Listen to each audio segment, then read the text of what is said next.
옛날 옛적 프랑스의 평화로운 마을 외곽에 자리 잡은 작은 포도밭에서 이야기는 시작됩니다. 이 포도밭은 매년 가장 특별한 포도를 생산하며 그 포도로 만든 와인은 천하일미로 유명했습니다. 하지만 그와 동시에 이 포도밭에는 신비로운 힘이 깃들어 있다는 전설이 전해지고 있었습니다. 주인공 루이는 마을에서 가장 모험심이 강한 소년이었습니다. 어느 날 루이는 할아버지로부터 전설적인 이야기를 듣고 호기심이 발동했습니다. 이야기 속에서 그 포도밭에는 1년에 단 하루 가장 밝은 달빛이 포도밭을 비출 때 마법의 문이 열린다는 것입니다. 그 문 안에는 오직 선택받은 자만이 찾을 수 있는 비밀이 숨겨져 있다고 했습니다. 달이 가장 밝게 빛나던 어느 밤 루이는 모험을 결심하고 포도밭으로 향했습니다. 포도밭에 도착한 그는 할아버지가 이야기하던 대로 천천히 걷기 시작했고 벨벳 같은 달빛이 그를 따르고 있음을 느꼈습니다. 어느새 그의 앞에는 커다란 돌문이 나타났습니다. 문은 빛을 받아 희미하게 반짝이고 있었습니다. 루이가 조심스럽게 문을 밀자 소리 없이 문이 열리며 눈부신 빛이 그를 감쌌습니다. 그 안에는 눈부시게 아름다운 정원이 펼쳐져 있었습니다. 바람에 살랑거리는 포도, 덩굴과 하늘까지 닿을 것 같은 나무들 그리고 그 중심에 황금으로 빛나는 포도 한 송이가 매달려 있었습니다. 루이는 자연스레 포도에 손을 뻗었고 그 순간 얼어붙을 수밖에 없었습니다. 주변의 모든 것이 멈춘 듯 보였고 시간이 정지된 것만 같았습니다. 이윽고 황금 포도가 말을 걸어왔습니다. 오랜 기다림 끝에 드디어 너를 만났구나. 선택받은 아이야. 이 포도를 맛보면 내가 진정 원하는 것을 손에 넣게 될 것이다. 하지만 그의 합당한 대가를 치러야 한다. 루이는 잠시 망설였지만 포도의 유혹은 거부할 수 없는 것이었습니다. 그는 천천히 포도를 맛보았고 그 순간 환상적인 장면들이 그의 눈앞에 펼쳐지기 시작했습니다. 그가 진정으로 원하는 것은 마을 사람들과 가족 모두와 함께하는 행복한 삶이었습니다. 그리고 그 소망은 마법처럼 현실로 바뀌었습니다. 포도밭과 마을에는 전보다 더 풍성한 수확과 화목이 찾아왔고 루이는 그 중심에서 늘 감사함을 잊지 않았습니다. 그 후로도 루이는 마을에서 가장 지혜롭고 친절한 사람으로 성장하며 마법의 포도밭 전설은 세대를 거쳐 전해졌고 언제나 사람들에게 희망과 용기를 주는 이야기가 되었습니다. 두 번째 이야기. 옛날 옛적 프랑스의 깊은 숲속에는 인간의 눈에 잘 띄지 않는 작은 마을이 있었다. 그 마을의 이름은 세르페트리느로 나무와 꽃과 동물들이 함께 어우러져 평화로운 조화를 이루고 있었다. 이 마을의 주민들은 인간들에게서 멀리 떨어져 각자의 방식으로 자연과 함께 살아가는 특별한 재주를 가진 존재들이었다. 마을의 주민 중 주인공은 귀여운 어린 소녀인 루시였다. 루시는 호기심이 많고 사랑스러운 마음씨를 가진 소녀로 마을의 나무와 꽃 그리고 동물 친구들과도 잘 어울렸다. 그녀는 아침마다 숲속을 산책하며 안개가 내려앉은 신비로운 자연 경관을 즐겼다. 어느 날 아침, 루시는 숲속 깊숙한 곳에서 환상적인 음악 소리가 들려오는 것을 느꼈다.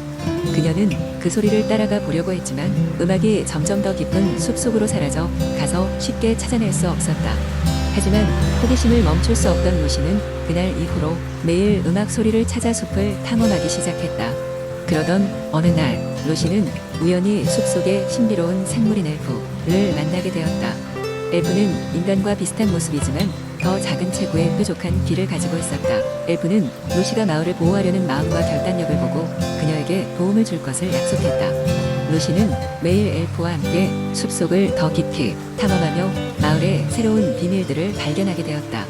그리고 그 과정에서 거대한 나무로 이루어진 고대의 도서관, 대자연의 힘을 가진 마법의 샘, 그리고 수백 가지의 색깔로 빛나는 꽃밭을 발견하였다.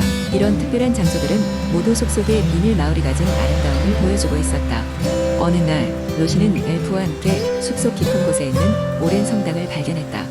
그곳에서 작은 마을 주민들이 함께 모여 음악을 연주하고 있음을 알게 되었다. 그 음악은 루시가 그토록 찾아 헤맸던 그 환상적인 음악이었다. 마을 사람들은 아름다운 조화를 이루며 자연과 함께 음악을 만들어내었고 루시는 그 소리에 감동하였다.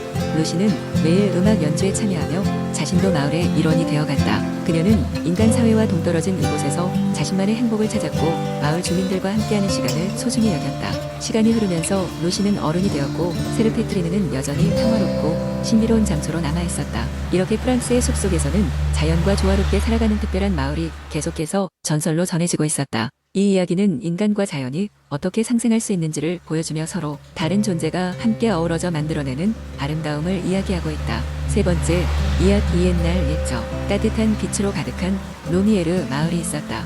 이 마을은 아름다운 프랑스의 어느 골짜기에 자리 잡고 있었으며 그곳에는 마을 사람들의 소중한 보물인 커다란 등불이 서 있었다.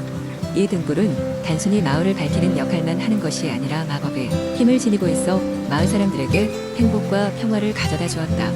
루미에르 마을 사람들은 매년 가을이 되면 등불 축제를 열어 마을의 안녕과 풍요를 기원했다. 이 축제는 먼 곳에서도 사람들을 끌어모았고 흥겨운 음악과 향기로운 음식이 가득 찼다. 사람들은 등불 주위를 돌며 소원을 빌고 등불의 빛이 새롭게 피어오르는 순간을 기다렸다. 하지만 어느 해인가 마을에 잿빛 구름이 들이오기 시작했다. 이상하게도 등불의 빛이 약해지기 시작했고 마을 사람들은 점차 불안해졌다. 등불이 꺼져버리는 것은 상상조차 할 수 없는 일이었기에 그들은 어딘가에 문제가 있다 믿었다. 마을 최고령자인 에밀 할아버지는 등불의 비밀을 알고 있는 유일한 사람이었다. 등불은 신비로운 숲 깊은 곳에 핀 황금빛 꽃에서 추출한 오일로만 그 빛을 되찾을 수 있었다. 에밀 할아버지는 용감한 젊은이인 루카를 불러 그에게 도움을 청하기로 했다. 루카는 두려움 없이 마법의 숲으로 떠났다. 숲은 생각보다 깊고 어두웠지만 루카는 낙담하지 않고 계속해서 나아갔다. 그는 숲속을 헤매며 여러 야생 동물과 친구가 되기도 하고 숲의 마법에 놀라기도 하며 시간을 보냈다. 마침내 루카는 오랜 전설 속에만 존재하는 것으로 알려진 황금빛 꽃을 발견했다. 꽃은 찬란한 빛을 발하며 자기 앞에 서 있는 루카를 반겼다. 그는 꽃의 씨앗을 조심스럽게 모아 마을로 돌아갔다. 루카가 돌아온 날은 마침 등불 축제 전날이었다. 마을 사람들은 루카의 안전한 귀환을 기뻐하며 그가 가져온 씨앗으로 등불을 다시 제작해 축제 날의 절정에 빛을 피우기로 했다. 다음 날 밤이 되자 온 마을 사람들이 모여들고 등불 주위를 돌기 시작했다. 루카는 전설의 씨앗을 등불에 조심스럽게 넣었다. 순간 등불은 찬란한 황금빛을 발하며 온 마을을 환하게 밝혔다. 사람들은 환호하고 서로를 껴안으며 기쁨을 나누었다. 등불의 빛은 모든 어둠을 몰아내고 마을에 새로운 희망과 평화를 가져다 주었다. 그날 이후로 루미에르 마을은 이전보다 더 번영하고 행복하게 되었다. 젊은이 루카는 용기 있는 행동으로 인해 많은 이들의 존경을 받았고 에밀 할아버지의 지혜는 계속해서 마을 사람들을 이끌었다. 그리고 이 이야기는 루미에르 마을 사람들의 가슴 속에 오래오래 남아 그들이 서로 어우러져 빛나는 작은 등불처럼 아낌없이 사랑하고 신뢰하며 살아가게 만드는 원동력이 되었다. 네 번째, 이야기 옛날 옛적 프랑스의 푸른 언덕과 넓은 포도밭이 펼쳐진 마을 아르무안드에는 자비에르라는 어린 소년이 살고 있었습니다. 자비에르는 마을에서 가장 성실하고 정직한 소년으로 알려져 있었습니다. 그의 부모님은 마을에서 오래된 작은 포도밭을 가꾸고 있었으며 그들의 특별한 포도주로 유명한 집안이었습니다. 하지만 어느 날 이상한 일이 발생했습니다. 자비에르의 부모님은 포도밭 근처에서 발견된 오래된 지도를 바라보고는 놀라며 이야기했습니다. 이 지도는 황금 포도나무의 위치를 알려주는 것 같단다. 자비에르는 지도에서 표시된 위치로 가기로 결심했습니다. 지도는 그를 마을에서 멀리 떨어진 숲속의 어두운 길로 인도했습니다. 숲을 걷는 동안 자비에르는 다양한 도전에 직면했습니다. 먼저 길을 막고 있던 다양한 동물들과의 대화를 통해 길을 내어주도록 설득했습니다. 그는 작은 새들에게 물었습니다. 이 길로 가는 것이 맞나요? 새들은 흥미롭게 바라보며 자비에르에게 이렇게 말했습니다. 정직하고 친절한 너라면 우리도 도와줄게. 이 방향이 맞아. 여러 날에 걸쳐 그는 기상천외한 문제들을 해결하며 나아갔습니다. 어떤 날은 육지를 건너야 했고 어떤 날은 깊은 강을 헤엄쳐야 했습니다. 결국 자비에르는 지도가 가리키는 위치에 다다르게 되었습니다.